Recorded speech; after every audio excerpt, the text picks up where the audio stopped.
La historia de las monarquías comenzó mucho antes de que existieran los estados modernos. En las primeras sociedades, un jefe guerrero o un líder religioso concentraba la autoridad porque prometía orden en medio del caos. Con el tiempo, ese poder dejó de ser solo fuerza y pasó a justificarse como mandato sagrado. Así nació la idea del derecho divino, una creencia que colocaba al rey por encima de los demás, no solo como gobernante, sino como elegido de los dioses. Durante siglos, los monarcas acumularon tierras, ejércitos y leyes. Sus palacios crecieron junto con su prestigio, pero también con sus rivalidades. Las intrigas de la corte, las alianzas matrimoniales y las guerras por sucesión marcaron la vida de reinos enteros. En algunos lugares, una corona podía unir territorios dispersos, en otros, podía encender conflictos que duraban generaciones. El esplendor de las cortes ocultaba una realidad frágil. Mientras algunos reyes construían imperios, otros quedaban atrapados por consejeros ambiciosos, impuestos abusivos y rebeliones cada vez más frecuentes. La autoridad absoluta parecía sólida, pero dependía de la obediencia de nobles, soldados y pueblos que, tarde o temprano, comenzaron a exigir cambios. Llegaron entonces las revoluciones, las constituciones y los parlamentos. El poder ya no podía sostenerse solo con linaje o ceremonia. En muchos países, el rey tuvo que compartir o ceder su poder a instituciones elegidas, la monarquía dejó de ser un gobierno absoluto para convertirse, poco a poco, en una figura limitada por la ley. Ese cambio no fue uniforme. Algunas coronas desaparecieron, otras sobrevivieron adaptándose. Había monarcas que resistían con orgullo y otros que comprendían que su permanencia dependía de transformarse. Así nacieron las monarquías constitucionales, reinos donde el soberano conserva valor simbólico, representa la continuidad histórica y acompaña a la nación, pero ya no decide por encima de la voluntad popular. En los valles del Tigris, el Éufrates y el Nilo, el poder no era solo una cuestión de armas o tributos. Era una ceremonia constante, una forma de sostener el mundo. Los pueblos miraban a sus reyes con una mezcla de temor y esperanza, convencidos de que su autoridad venía de un lugar más alto que cualquier ciudad. En Mesopotamia, el soberano se presentaba como intermediario entre los hombres y lo divino. Las plegarias subían a los templos, pero su eco parecía necesitar una voz humana para volver a la tierra. El rey escuchaba a los sacerdotes, ofrecía sacrificios, ordenaba canales y defendía las murallas. Si las cosechas prosperaban, era señal de favor celestial, si llegaba la sequía o la guerra, su nombre quedaba en duda. Gobernar significaba interpretar señales invisibles y responder por ellas ante todos. En Egipto, la figura del faraón fue aún más grandiosa. No solo era un gobernante, era considerado un dios viviente, una presencia sagrada sobre la tierra. Su imagen aparecía en relieves, estatuas y ceremonias, siempre firme, inmóvil, perfecta. Los egipcios creían que mientras él mantuviera el orden, el sol seguiría su camino y el río cumpliría su ciclo. El equilibrio del reino dependía de su cuerpo, de su voz y de su continuidad. Pero la grandeza necesitaba raíces. Ningún poder se conservaba solo por el brillo de los tronos. Por eso nació la herencia sanguínea, una idea simple y poderosa: reinar pertenecía a una línea, a una familia, a una sangre que se decía escogida. Así aparecieron las primeras dinastías, que convirtieron el mando en una tradición y la tradición en ley. Tras la caída de Roma, el mapa de Europa dejó de parecer un solo cuerpo y se volvió un mosaico de fronteras inestables, caminos inseguros y castillos levantados sobre colinas. El poder ya no se concentraba en una sola mano. El rey existía, pero su autoridad dependía de acuerdos frágiles con nobles que controlaban tierras, hombres y armas. En un gran salón de piedra, un monarca recibe a un señor feudal. No se miran como iguales, pero tampoco como enemigos, ambos se necesitan. El rey ofrece protección y derecho a gobernar en su nombre. El noble responde con juramento de lealtad, caballos, soldados y recursos. Ese pacto, sellado ante testigos y a menudo ante un altar, sostiene el orden feudal. Afuera del castillo, la vida es dura. Los campesinos trabajan la tierra desde el amanecer hasta que la luz desaparece.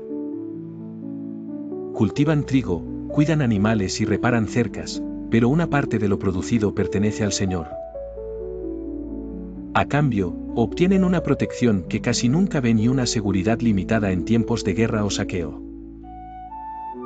No son libres en el sentido moderno, pero tampoco viven aislados, forman parte de una red de obligaciones que mantiene en pie al reino.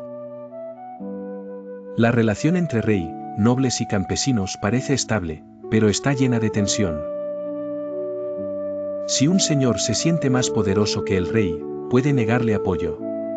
Si el rey promete más de lo que puede cumplir, pierde confianza. Y cuando llegan hambrunas, epidemias o invasiones, las alianzas se ponen a prueba. Entonces se revela la verdad del feudalismo: no era un sistema fuerte por su unidad, sino por su capacidad de sobrevivir a la debilidad. Así, la Edad Media avanzó sobre cimientos divididos. El feudalismo no fue solo una forma de gobierno, sino una manera de organizar la vida en un mundo donde la protección valía tanto como la tierra y donde la lealtad era la moneda más importante. Durante siglos, Europa vivió un pulso silencioso y feroz entre dos poderes que se miraban de frente sin ceder un paso. En los palacios, los monarcas se coronaban como dueños de la tierra y de los hombres. En Roma, el Vaticano respondía como custodio de una autoridad más antigua, para muchos, más alta que cualquier trono. Cada rey quería mandar en sus territorios sin pedir permiso. Cada papa defendía que la fe, la ley moral y la obediencia espiritual no podían quedar sometidas al capricho de una corona. De esa tensión nacían alianzas, excomuniones, disputas por nombramientos de obispos, impuestos sobre la Iglesia y guerras que encendían ciudades enteras. En algunas cortes, los consejeros hablaban con prudencia. Sabían que enfrentarse al Papa podía costar la legitimidad del reino. En Roma, los cardenales observaban con atención, conscientes de que un rey demasiado fuerte podía convertir la religión en instrumento político.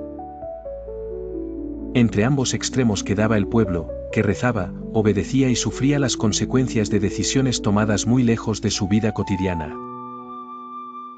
Hubo momentos en los que parecía imponerse la corona. Hubo otros en los que el Vaticano logró doblar la voluntad de un soberano. Pero el verdadero desenlace nunca fue una victoria total. La historia avanzó hacia un equilibrio inestable, donde los estados fueron reclamando autonomía y la Iglesia preservó su influencia espiritual. Así, el conflicto Iglesia-Estado no fue solo una pelea por el poder. Fue una lucha por definir quién podía hablar en nombre de la verdad, quién debía gobernar las conciencias y hasta dónde llegaba el alcance de la obediencia. Durante siglos, esa pregunta marcó la política europea y dejó una huella profunda en la manera en que el mundo entendió la autoridad. El absolutismo fue una forma de gobierno que se consolidó entre los siglos XVI y XVIII, cuando los estados-nación comenzaron a fortalecerse y los reyes buscaron concentrar el poder en sus manos.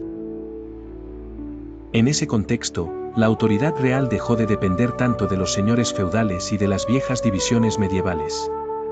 El monarca pasó a controlar las leyes, el ejército, los impuestos y la administración del reino, convirtiéndose en la figura central del Estado.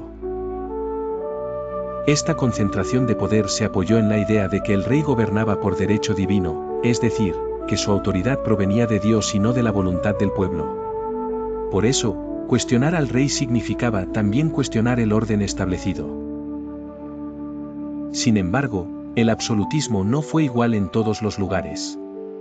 En algunos reinos se construyeron grandes aparatos burocráticos y ejércitos permanentes, en otros, la nobleza conservó ciertos privilegios, aunque ya no tuvo la misma fuerza política de antes. Con el tiempo, Este modelo empezó a ser criticado por pensadores que defendían la separación de poderes, la limitación de la autoridad y una mayor participación de la sociedad en el gobierno. Así, el absolutismo marcó una etapa decisiva en la formación de los estados modernos, pero también preparó el camino para las ideas que más tarde lo transformarían. No era un cuento, sino una escena de poder. En la corte de Versalles, Luis XIV avanzaba entre espejos y candelabros como si cada paso ordenara el mundo. Los nobles, vestidos con oro y seda, no discutían leyes ni fronteras, discutían quién había sostenido mejor la cortina del amanecer o quién tenía la honra de ponerle la camisa al rey. Así funcionaba su reino, la cercanía al monarca valía más que la vieja fuerza de los linajes. Luis tenía una presencia calculada. Sabía cuándo aparecer, cuándo callar y cuándo ofrecer una sonrisa apenas visible. Lo llamaban el Rey Sol porque todo parecía girar alrededor de él. No solo por el brillo de la propaganda y los jardines que imitaban la perfección del orden, sino por una idea más peligrosa: el centro del Estado era su persona. La frase «L'État, c'est moi» no solo sonaba como desafío, sonaba como una sentencia. Mientras otros reyes delegaban, él concentraba. Reducía rivales, premiaba obediencias y transformaba la corte en un teatro donde cada gesto era vigilancia. Los ministros trabajaban con celo, pero el mensaje era claro: el poder no debía dispersarse. La magnificencia de Versalles no era un adorno, era una trampa elegante. Allí la belleza entretenía, pero también domesticaba. Sin embargo, bajo el resplandor existía otra tensión. Cuanto más se elevaba el rey, más frágil se volvía la estructura que dependía de su voluntad. Un imperio de ceremonias podía impresionar al mundo, pero también ocultar el peso de guerras, de impuestos y de silencios obligados. El esplendor tenía precio.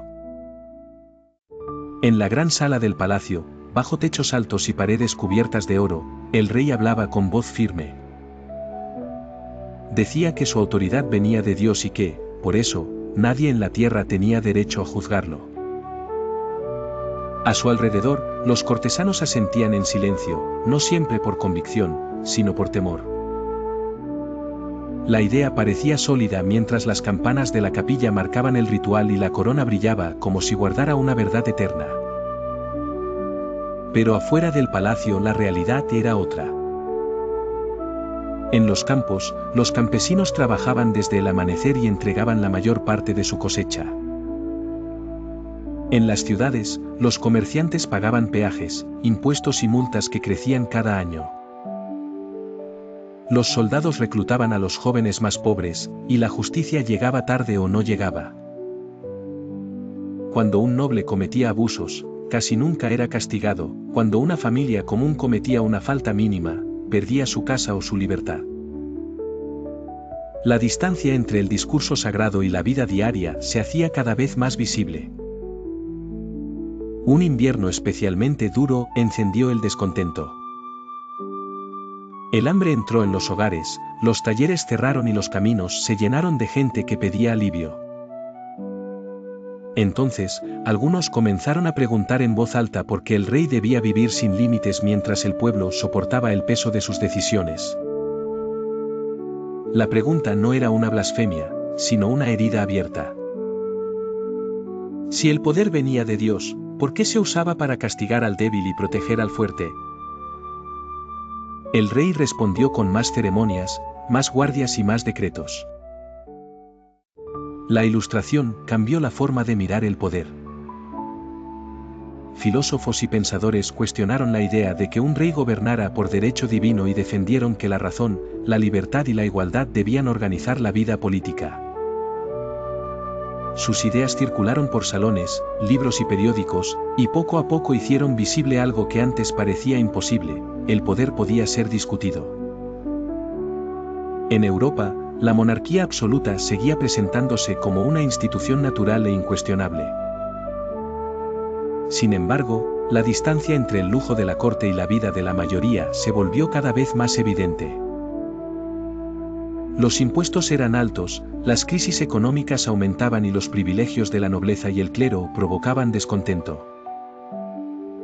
La sociedad empezó a percibir que el orden tradicional protegía a unos pocos y exigía sacrificios a muchos. La Revolución Francesa llevó esa tensión al límite.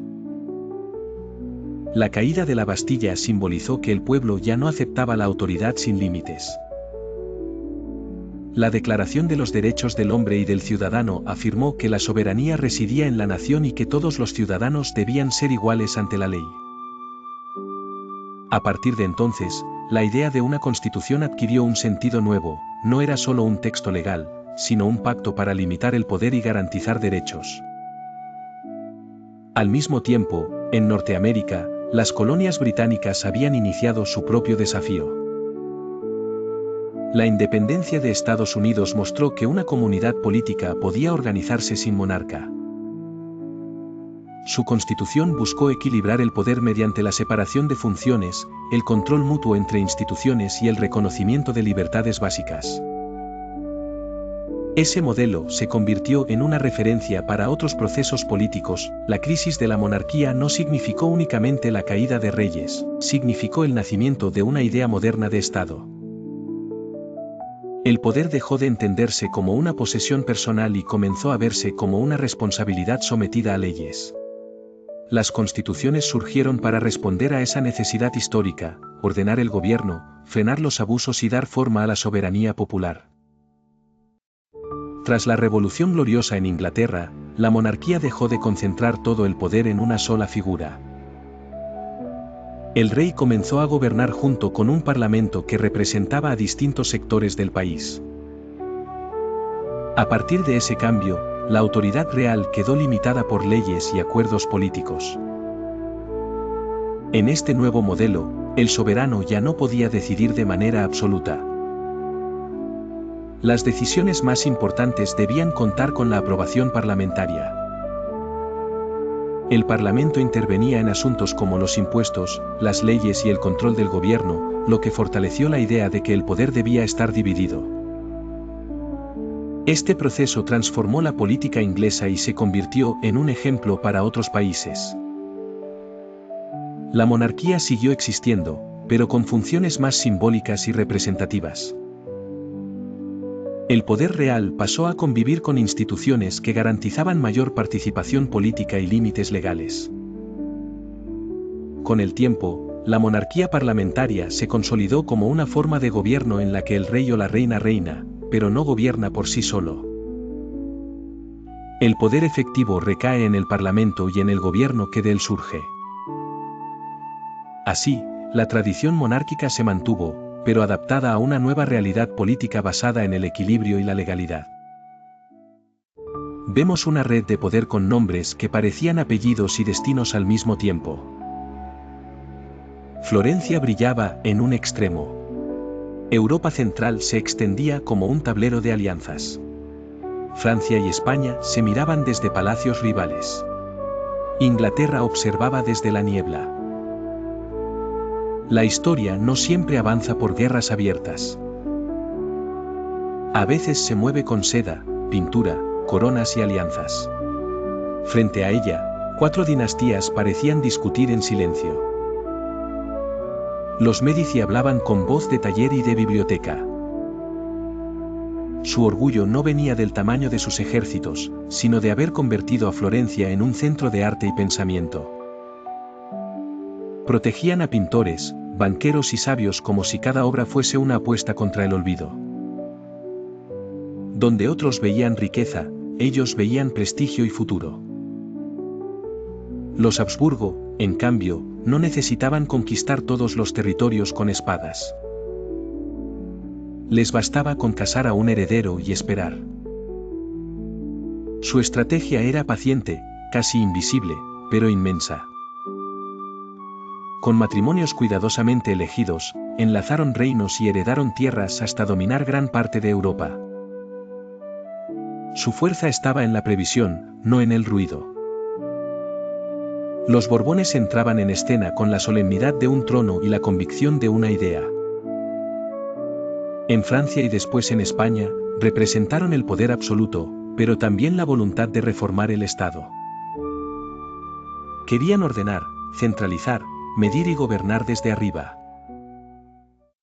Al terminar la Primera Guerra Mundial, Europa despertó entre ruinas, hambre y mapas rotos. Lo que durante siglos pareció eterno comenzó a desmoronarse en pocos meses. Los grandes imperios que habían gobernado durante generaciones ya no podían sostenerse sobre la violencia, la escasez y el cansancio de sus pueblos. En Rusia, la dinastía Románov cayó primero en medio de la revolución. Nicolás II, aislado y sin apoyo, representaba un orden que había perdido el pulso de la historia. La guerra y la pobreza avivaron el enojo popular, y el imperio que se extendía sobre territorios inmensos terminó hundido en guerra civil, mientras una nueva forma de poder se levantaba sobre sus restos. En Europa Central, los Habsburgo vieron deshacerse el viejo equilibrio del imperio austrohúngaro. Diferentes nacionalidades reclamaron su propio destino y las lealtades imperiales se quebraron. Checos, eslovacos, húngaros, croatas y otros pueblos ya no aceptaron seguir unidos bajo una sola corona. Cuando la guerra concluyó, el imperio había quedado dividido en varios estados, y una de las dinastías más antiguas del continente perdió su centro de gravedad para siempre. Más al sur y al este, el Imperio Otomano también llegó a su final. Había sobrevivido durante siglos, pero la guerra aceleró su derrumbe. Sus territorios fueron repartidos, su autoridad debilitada y su estructura política desarmada. De ese proceso surgiría un nuevo Estado turco, mientras las viejas provincias imperiales quedaban atrás como parte de otro tiempo. La caída de estas dinastías no fue un simple cambio de gobernantes. Fue el fin de una época entera. La guerra mostró que el poder heredado ya no bastaba para contener las demandas de los pueblos, los nacionalismos y las crisis internas. La monarquía moderna ya no se parece a los antiguos palacios de poder absoluto. En la mayoría de los casos, ha quedado transformada en una institución constitucional, donde el monarca reina, pero no gobierna. En una sala luminosa de un palacio europeo, un rey observa desde un balcón cómo la ciudad sigue su ritmo. No firma leyes ni decide guerras. Su tarea es otra, representar la continuidad de un país que ha cambiado muchas veces sin perder su memoria. La gente lo ve en actos oficiales, en ceremonias, en funerales de Estado, en aperturas de parlamento y en celebraciones nacionales. Su presencia no resuelve crisis por sí misma, pero ofrece una imagen de estabilidad. Para muchos ciudadanos, esa figura crea un puente entre generaciones, como si la historia caminara al lado del presente.